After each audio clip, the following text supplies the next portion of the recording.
कार्यक्रम में श्रोताओं आप सभी का बहुत बहुत स्वागत है।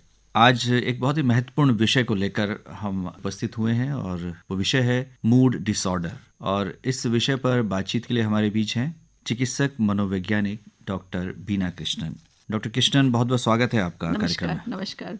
डॉक्टर कृष्णन, आमतौर पर हम कहते हैं कि ये व्यक्ति बहुत मूडी है जी। इसका तो हमेशा मूड खराब रहता है, या सुबह तो इसका मूड ठीक था और अब इसको क्या हो गया। तो ये प्रश्न अक्सर हमारे मन में भी कौंधते हैं किसी व्यक्ति विशेष को देखकर। तो ये क्या है जिसे हम मूड डिसऑर्डर कह रहे हैं या मूड स्विंग, थोड़ा बताएं हमारे श्रोताओं को। जी। देखिए, ये सब भावनाओं से जुड़ी हुई बातें हैं ना। तो मूड क्या होता है कि सस्टेन पीरियड ऑफ टाइम एक इमोशन अगर ठहराव हो जाता है किसी एक इमोशन का थोड़े समय के लिए, और वो समय कितना समय है कि मतलब हफ्ते रह रहा है, 2 हफ्ते रह रहा है। और अगर अब जानने की बात यह है कि मूड किस तरह से अगर खराब होगा तो हमें उदासी आएगी, चिड़चिड़ापन आएगा, और अगर अच्छा है तो खुशी आएगी। लेकिन मूड डिसऑर्डर में ये जो मानसिक हमारी बीमारियों में आता है उसमें ये है कि जब खुशी आती है तो वो इतनी ज़्यादा खुशी आती है कि कॉन्फिडेंस बढ़ जाता है, एक्टिविटी लेवल बढ़ जाती है ना, रिस्क टेकिंग बिहेवियर बढ़ जाता है और प्रोडक्टिविटी खराब हो जाती है। तो कोई भी इमोशन अगर हमारे को है ना डेली फंक्शन करने में इंटरफेयर करने लग जाए और हमारी सोच जो है वो भी नॉर्मल ना रहे तो वहाँ इसको डिसऑर्डर माना जाता है। तो ऐसे व्यक्तित्व तो हमें आम तौर पर दिखाई भी देते हैं, परिवार में भी और कार्यालयों में हमारे सहयोगी भी हो सकते हैं। जी। और विद्यालयों में हमारे साथी हो सकते हैं। ये बाइपोलर डिसऑर्डर भी आमतौर पर चर्चा की जाती है, ये कैसे भिन्न है? देखिए, बाइपोलर का मतलब क्या हुआ कि 2 पोल्स में है ना। तो उसमें क्या होगा कि एक एपिसोड मेनिया का आना बहुत ज़रूरी है, और डिप्रेशन जो है वो काफ़ी क्लिनिकल लेवल पे नज़र आता है। मेजर डिप्रेशन के बार बार रिपीटेड एपिसोड्स होना है ना, तो उसे बाइपोलर कहा जाता है। बाइपोलर की भी 2 कैटेगरीज बन जाती हैं हमारे क्लिनिकल उसमें कि बाइपोलर 1 एंड बाइपोलर 2। तो बाइपोलर 2 जो हो जाता है कि मेनिया का मतलब आप समझ रहे हैं कि कार जो है अगर स्पीड में चल रही है तो बहुत अच्छी है कि उसके पास बहुत स्पीड है, 300 किलोमीटर पर आवर की है या 200 किलोमीटर पर आवर की है, लेकिन उसमें ब्रेक होना भी ज़रूरी है। तो इसी तरह से खुशी है कि अगर खुशी इतनी लेवल पर जा रही है, आप जो बोल रहे हैं आप किसी के समझ नहीं आ रहा, आपको इतने आइडियाज़ आ रहे हैं, फ्लाइट ऑफ आइडियाज़ आ रहे हैं, आपका कॉन्फिडेंस बढ़ा हुआ है, आप बहुत सारे रिस्क ले रहे हैं, आप कहीं बिजनेस में पैसे इन्वेस्ट कर रहे हैं, कुछ लोग आपके बहला के फुसला के बहुत सारे आइडियाज़ दे के आपको फ़ायदा भी उठा रहे हैं, मतलब आपकी जजमेंट खराब है। तो उस लेवल पे जो इलेशन हो जाती है, एक्साइटमेंट हो जाती है, कॉन्फिडेंस और ग्रैंडियोसिटी आ जाती है, वो नॉर्मल लाइफ में फंक्शन करने नहीं देती। तो वहाँ पे ये एक एपिसोड होना इसका बहुत ज़रूरी है।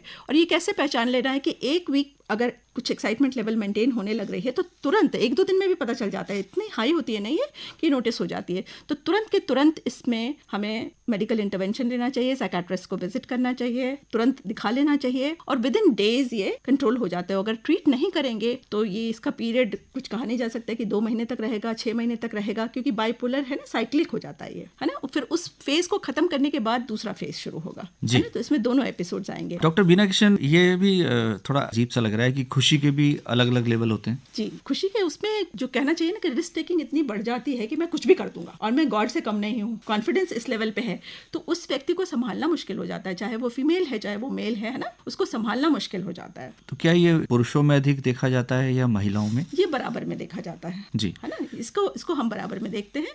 लेकिन डिप्रेशन वाला जो फेज है वो फीमेल्स में ट्वाइस ज़्यादा होता है। तो क्या ये हमारे व्यक्तित्व का भी एक मुद्दा हो सकता है, पर्सनैलिटी इशू? पर्सनालिटी इशूज हो सकता है।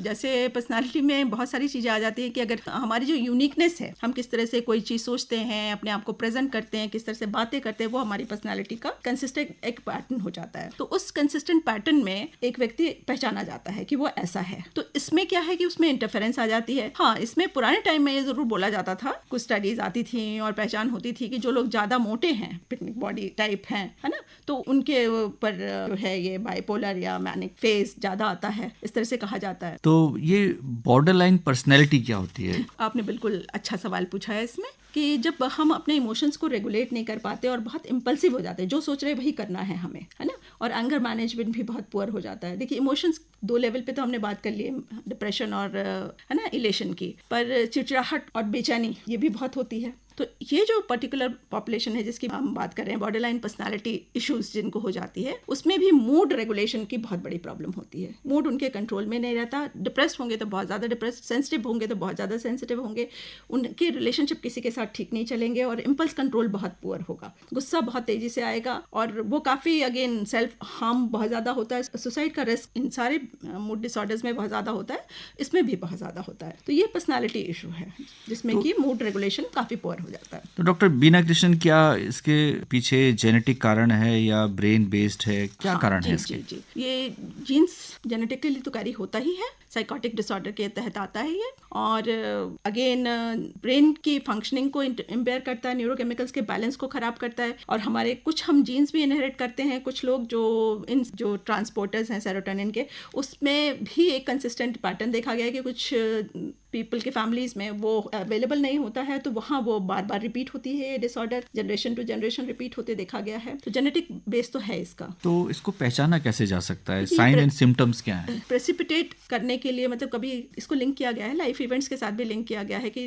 जिंदगी में कुछ अच्छा नहीं हुआ तो उसके साथ भी क्या लिंक है इसका, कि वो इस वजह से सामने आ जाता है। तो बहुत दफे होता है ऐसा, पर जरूरी नहीं है ना, क्योंकि ये इंटरनली है, अगर हमने इनहेरिट कर लिया है। साइन एंड सिम्टम्स यही है कि अचानक से तेजी बिहेवियर की आएगी, है ना। मेनिया का तो बहुत जल्दी नोटिस होगा। डिप्रेशन में भी नोटिस होता है, लेकिन थोड़ा सा हम लोग डिप्रेशन को बहुत लाइटली लेते हैं। बहुत कॉमन डिसऑर्डर है, बहुत ही इंपॉर्टेंटली मतलब ये जिंदगी को अफेक्ट करने वाला डिसऑर्डर है, जिसमें कि 50% चांसेस डिसफंक्शनल होने के और रिपीटेडली डिप्रेस्ड होने के चांसेस बढ़ते हैं। तो हम लोग को थोड़ा सा सीरियसली लेना चाहिए। तो मेनिया का तो जैसे बताया कि एक्टिविटी लेवल बढ़ जाएगी, ग्रैंडियोसिटी बढ़ जाएगी, इम्पल्सिव हो जाएगा, प्रेशर ऑफ स्पीच ज़्यादा बोलना शुरू हो जाएगा, बहुत सारे आइडियाज आने शुरू हो जाएंगे। तो डिप्रेशन में जस्ट उल्टा हो जाता है, इसमें एक्टिविटी लेवल बढ़ती है, उसमें रिड्यूस होती है, इंटरेस्ट रिड्यूस हो जाता है लाइफ में, किसी चीज में अच्छा नहीं लगना, खुशी नहीं देखना, एनेडोनिया कहते हैं ना, तो उसमें अच्छी फीलिंग्स, मूड तो लो रहेगा ही, मिजरेबल रहेगा, है ना, काफी स्लीप को डिस्टर्ब करेगा। उसमें स्लीप इतनी एक्साइटमेंट हो जाती है कि स्लीप आती नहीं है, इसमें फिर स्लीप जो है बार बार इम्पेयर होती है, बीच रात में खुल जाएगी, अर्ली मॉर्निंग में खुल जाएगी, नींद आने में दिक्कत होगी, है ना, इंसोम्निया ज्यादा अफेक्ट करता है डिप्रेशन में। तो साइन एंड सिम्टम्स तो बहुत ही इंपॉर्टेंट है, नोटिस हो जाते हैं। मैंने हमें कहते हैं 1 वीक के अंदर अंदर हमें ट्रीटमेंट ले लेना चाहिए। इसमें 2 वीक के अंदर अंदर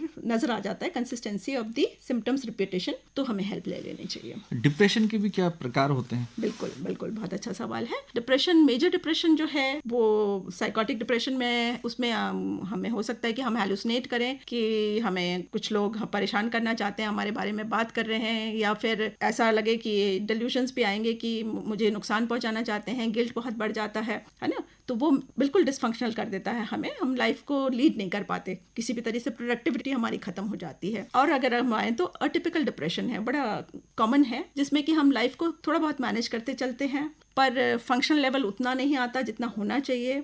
अगेन लेडीज में postpartum depression, with in few weeks of delivery of the child बहुत मेजर वे में डिप्रेशन आता है, बहुत ट्रीटेबल है, मैनेजेबल है। और इस तरीके से डिप्रेशन तो बहुत सारे है ना, उसमें डिस्थाइमिया है एक डिप्रेशन का अगेन फॉर्म, जिसमें कंटिन्यूअसली हम मतलब बहुत लो ही फील करते रहते हैं, अच्छा फील नहीं करते, खुशी और इंटरेस्ट नहीं ले पाते लाइफ में, पर लाइफ मैनेज करते चले जाते हैं। तो डिस्थाइमिया की डायग्नोसिस अगेन 2 साल के ऑब्जर्वेशन में कंफर्म करी जाती है ना, जिसमें कि वो लाइफ चला रहे हैं, इतने डिसफंक्शनल नहीं होते जितने मेजर डिप्रेशन के डिसऑर्डर में होते हैं, पर वो भी एक काइंड ऑफ डिप्रेशन है। एडजस्टमेंट में अगर दिक्कत आती है, एडजस्टमेंट के रिएक्शन में भी डिप्रेशन आता है। कुल मिलाकर इमोशंस को रेगुलेट करने की बात है डॉक्टर बीना कृष्णन। हाँ। और ये सेल्फ रेगुलेशन से भी हो सकता है? बिल्कुल हो सकता लेकिन है। इलाज क्या है? इलाज दोनों तरह का है। अगर हमारे बाइपोलर और इस तरह की डायग्नोसिस होती है तो साइकाट्रिक इंटरवेंशन बहुत इंपॉर्टेंट है, मेडिकेशन का बहुत बड़ा रोल है, मूड स्टेबलाइजर का बहुत बड़ा रोल है। क्या कुछ जांचें भी हैं ऐसी? हाँ, असेसमेंट्स हैं इसके, साइकाट्रिस्ट अपने तरीके से असेस करते हैं, साइकोमेट्री होती है जिसके थ्रू कंफर्म हो जाती है डायग्नोसिस, पर क्लिनिकल फीचर्स काफ़ी स्ट्रांग होते हैं,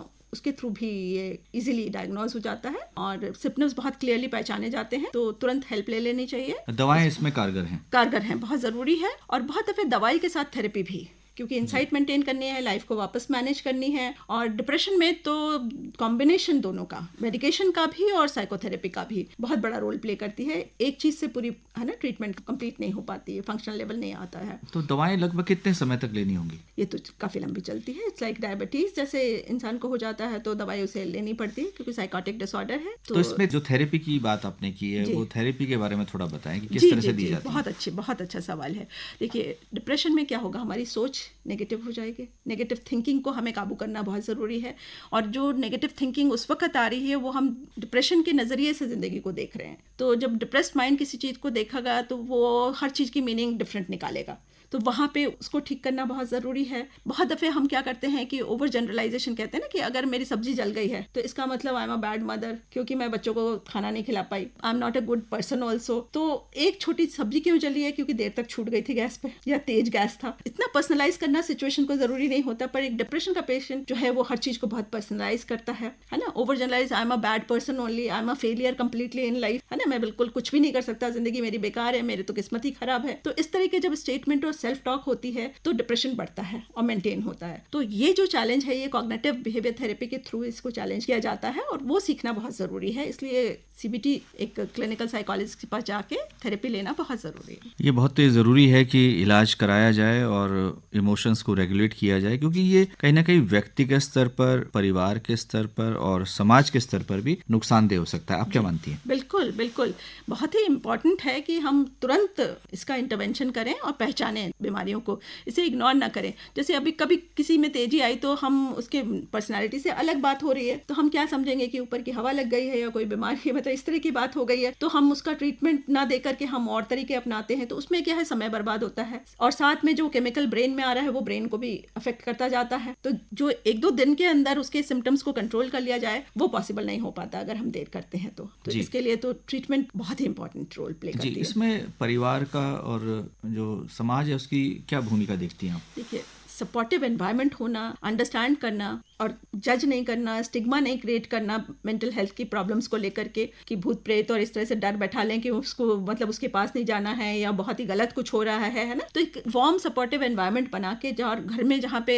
कुछ तो कॉजेज ये भी निकल के आते हैं जहाँ पे थोड़े से डिसफंक्शनल फैमिली है और वहाँ बैलेंस नहीं बन रहा है, तनाव बहुत ज़्यादा है, तो वहाँ पे फिर इन बीमारियों का सामने आना और ट्रीटमेंट होने में दिक्कत आ जाती है। तो अंत में क्या कहना चाहेंगे हमारे श्रोताओं से? देखिए, मूड तो ऊपर नीचे सबका होता है, और ये हमारे अगेन जैसे मैंने बताया कि कॉग्निशन के ऊपर डिपेंड करता है कि हम किस तरह से इंटरप्रेट करेंगे और किस तरह से हम अपने साथ बातचीत करते हैं। तो अगर हम अपनी बातचीत जो हमारे दिमाग में खुद के अंदर चल रही है, जिसको हम कहते हैं सोचते हैं, वो सोच नहीं होती, वो हमारे खुद के साथ बातचीत होती है। अगर हम उस बातचीत को पहचान लें और ऐसी बातचीत करें जैसे हम अपने फ्रेंड के साथ करेंगे या किसी और को समझाने के लिए करेंगे, तो हमारा मेंटल हेल्थ बहुत अच्छा रह सकता है और डिप्रेशन को काफ़ी हद तक हम मैनेज कर सकते हैं, कंट्रोल कर सकते हैं। तो डॉक्टर बीना कृष्णन, आज आप इस कार्यक्रम में आई और आपने मूड डिसऑर्डर विषय पर बहुत ही अच्छी जानकारी हमारे श्रोताओं के साथ साझा की। आपका बहुत बहुत आभार, धन्यवाद।